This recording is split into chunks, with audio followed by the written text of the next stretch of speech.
Minister Chan Chun Sing, Chairman of the Lee Kuan Yew School Board, Professor Wang Gangwu, Chairman of PSC, Mr. Eddie Teo, Professor Tommy Koh, Special Advisor to IPS, distinguished guests, friends. Welcome to SP 2016. The theme of this year's conference, as you can see, is a simple we. It is the first word in the preamble to the Constitution of the United States. We, the people. It is also the first word in our national pledge. We, the citizens of Singapore.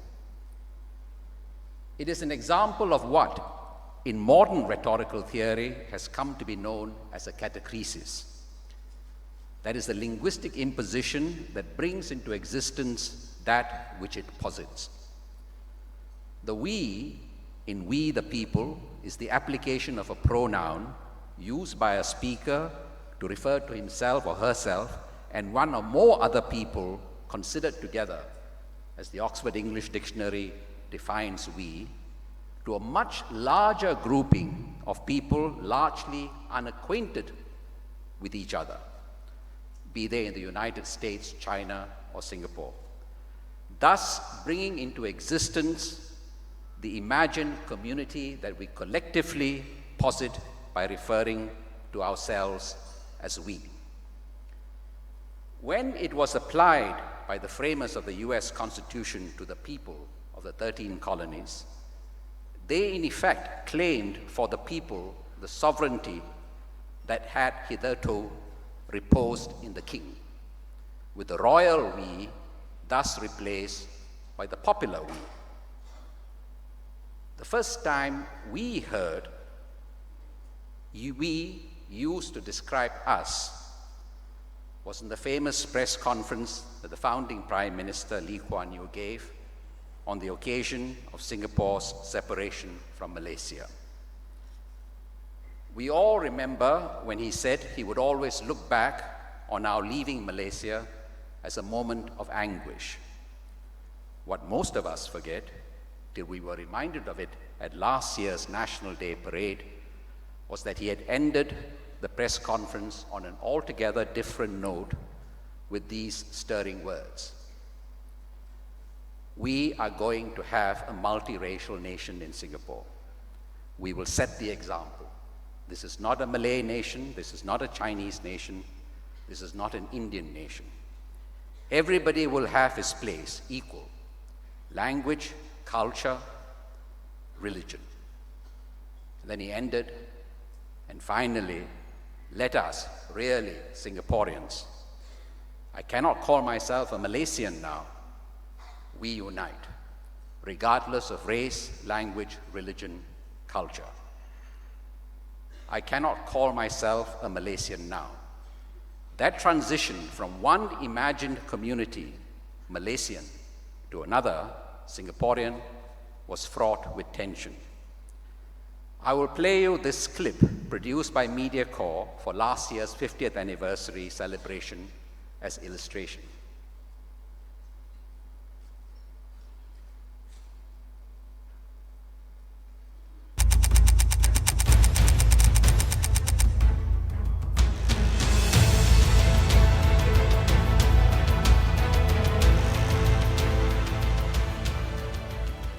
You know, every time we look back on this moment when we signed this agreement which severed Singapore from Malaysia, it will be a moment of anguish. I mean, for me, it is a moment of anguish because you see, the whole of my adult life,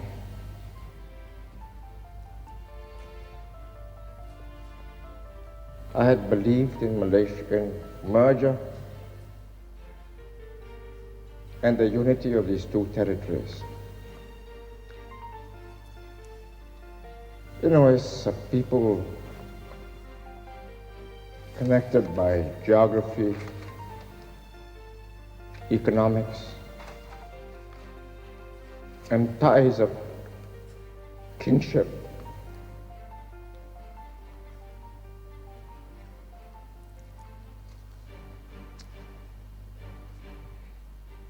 Would you mind if we stop for a while?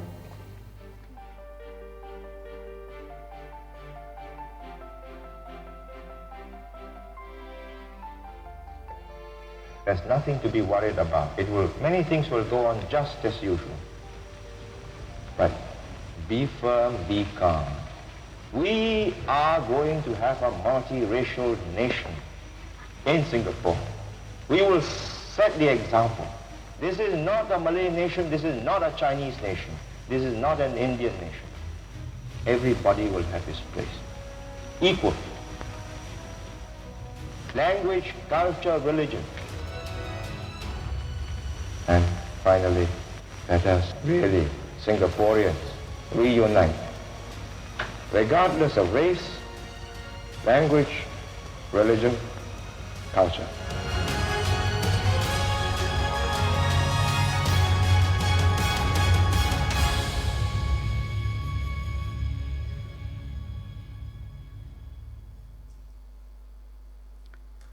MediaCorp edited out "I cannot call myself a Malaysian now" that followed the first post-independence mention of Singaporean. It is too embarrassing 50 years later to recall the pathos of "I cannot call myself a Malaysian now." We cannot understand why the transition from Malaysian to Singaporean should have been difficult. Let me illustrate this further with another example. This time a statement made on March 17, 1966, barely 7 months after separation. A national identity for Singapore is not possible, and the very idea itself is ludicrous. Who said that? Lee Siew Chow? Lim Chin Siong? Possible, since the Barisan Socialists and the Communist Party of Malaya thought Singapore's independence was phony. But it was neither Mr. Lee Siew Chow nor Mr. Lim who uttered this statement. Perhaps David Marshall then. After all, Mr. Marshall authored a number of striking, colorful statements in the course of his career. But alas, this wasn't one among them. The person who delivered this categorical judgment on the impossibility, the sheer ludicrousness of a Singaporean national identity was none other than S. Rajaratnam, the author of the Singapore National Pledge and the muse of a Singaporean Singapore. The Straits Times, as you can see, used a stark headline in reporting Mr. Rajaratnam's remarks. Can Singapore have a Singaporean national identity? Question mark. Ludicrous, Rajaratnam. The tension I spoke of earlier in referring to Mr. Lee's press conference, "I can't call myself a Malaysian now," can be seen again in the way the Straits Times reported the story. Notice how it took care to say separate national identity. The word separate should have been unnecessary. After all, by definition, national identities are separate. So there is no need to insist Singapore cannot have a separate national identity. Separate from what? The clue is provided in what else Mr. Rajaratnam said on the same day on March 17, 1966. Reunification with Malaysia was inevitable, he said. The forces of history will bring Singapore and Malaysia together again, he prophesied. So you see, the subconscious of the Straits Times then, for it was still a paper serving both Malaysia and Singapore simultaneously, its subconscious probably still held that Singapore could not have a separate national identity apart from Malaysia. Separation was still assumed to be temporary. Singapore may be a separate political identity, for a while at least, but it could not have a separate national identity. Thus, that Mr. Rajaratnam too could hold this view in March 1966 is all the more remarkable when one recalls that he had penned the first draft of the national pledge just the month before, on February 18th. His name has become inseparably linked to the pledge, but there is also one other name whom we should remember in connection with the pledge. The idea for the pledge, in fact, originated with Mr. Ong Pang Boon, then Education Minister. It was Mr. Ong who first proposed that school children should have a flag-raising ceremony every day, accompanied by the recitation of a pledge. And it was Mr. Ong who sought Mr. Rajaratnam's advice on the wording of the pledge. The draft Mr. Rajaratnam first produced, read thus: "We, as citizens of Singapore, pledge ourselves to forget differences of race, language, and religion and become one united people, to build a democratic society where justice and equality will prevail and where we will seek happiness and progress by helping one another." The emphasis added are mine.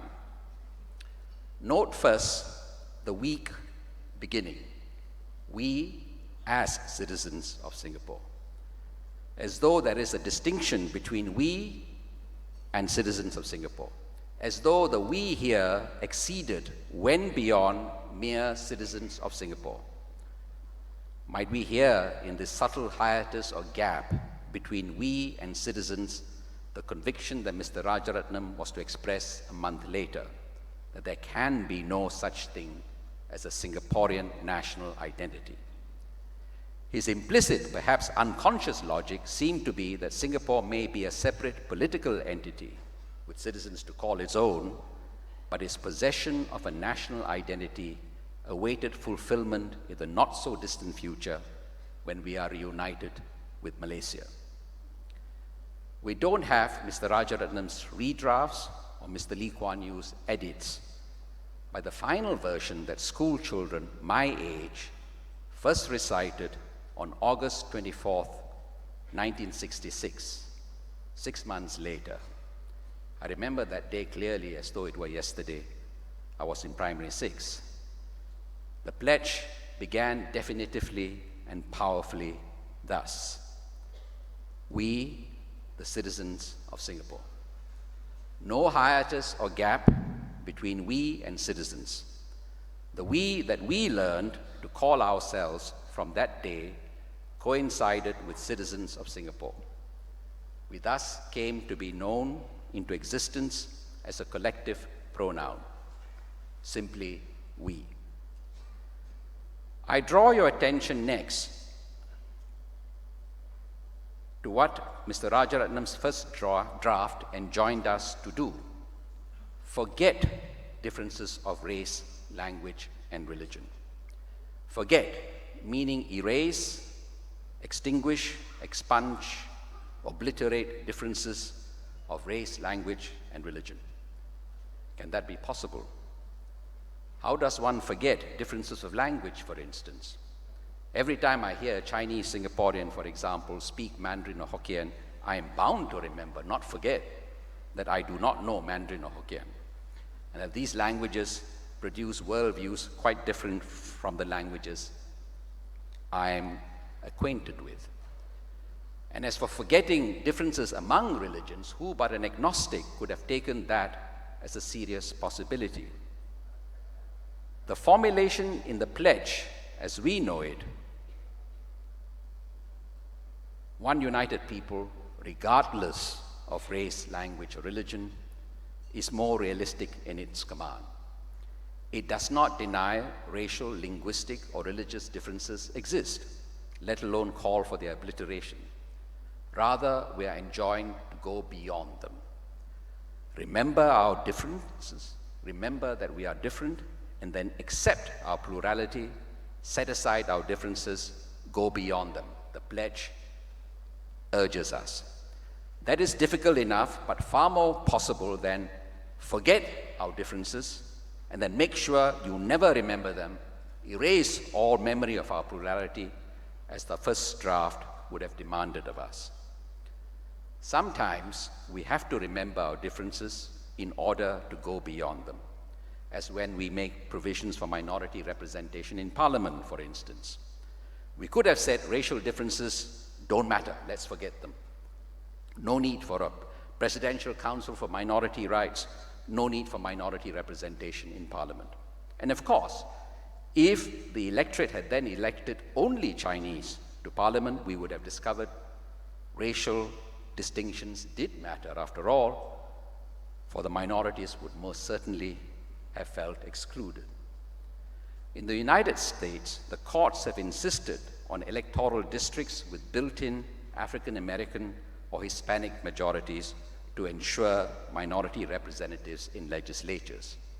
In Singapore, minorities are more or less evenly distributed throughout the island, so there are no majority Malay or Indian constituencies, but the Constitution guarantees minority representation in Parliament through the group representation constituencies. It remains to be seen which is the better system, but both share a similar recognition. You cannot get a pluribus unum, out of many, one, by simply denying that there are many.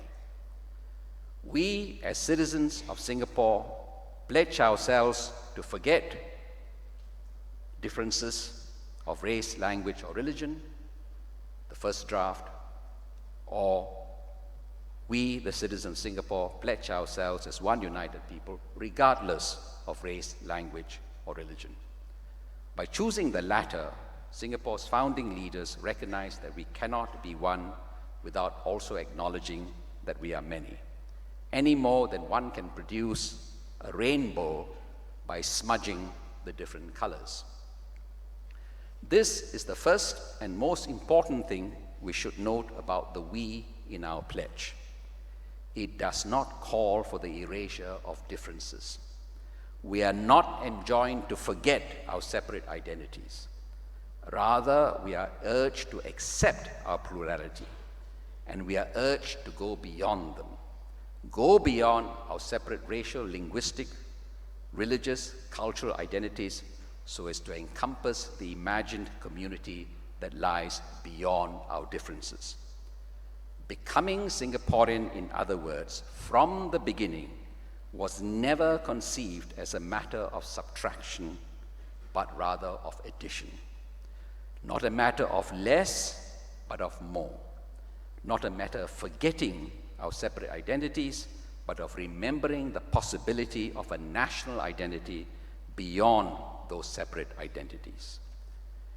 It is difficult in retrospect to piece together what happened in those 6 months between February 1966, when Mr. Rajaratnam penned the first draft of the pledge, and August 1966, when we first recited the pledge as we know it.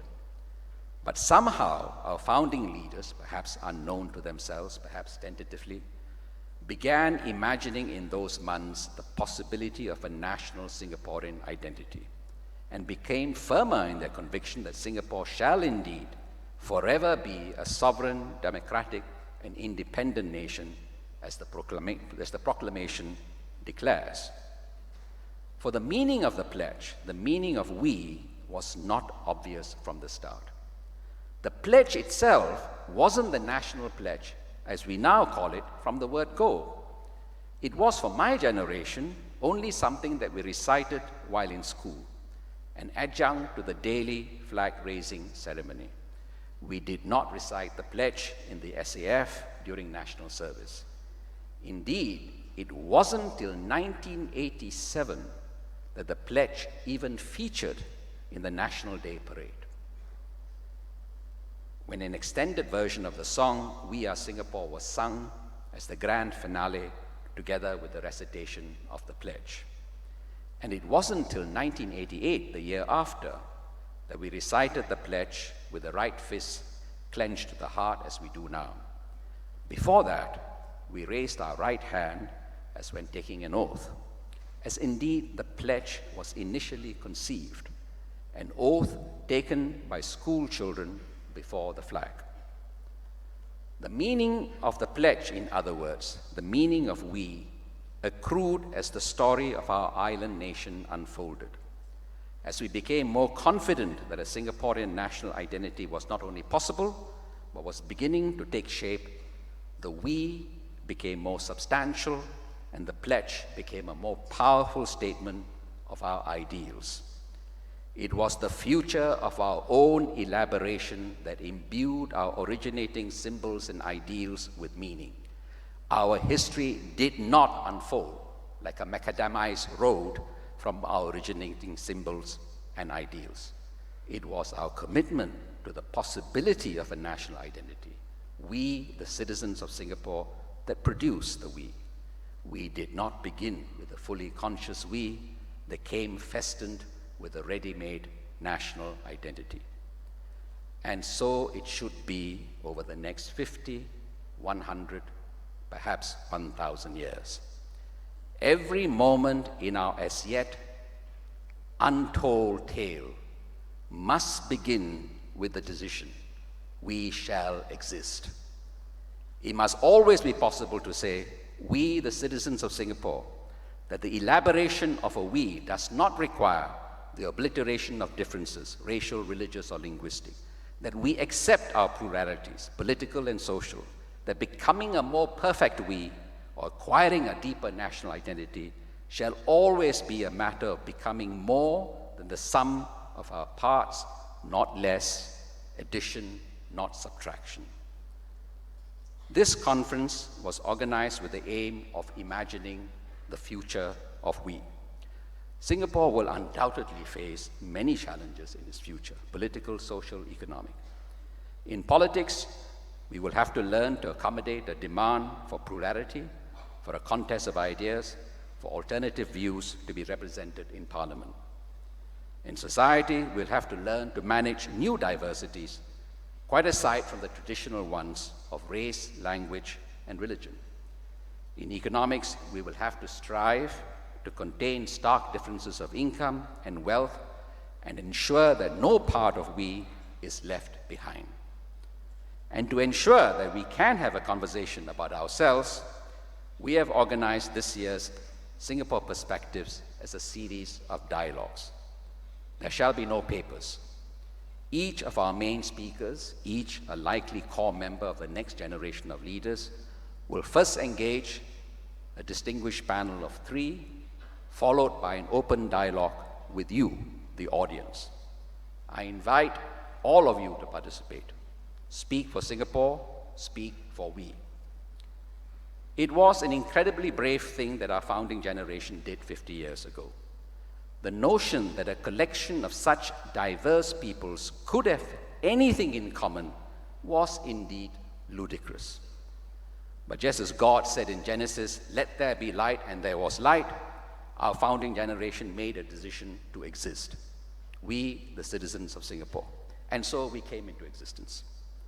But unlike the fiat lux, this is a decision that has to be repeated over and over again, emphatically, or we literally shall cease to exist. This conference, I hope, will make a modest contribution to keeping the dream alive. Thank you very much.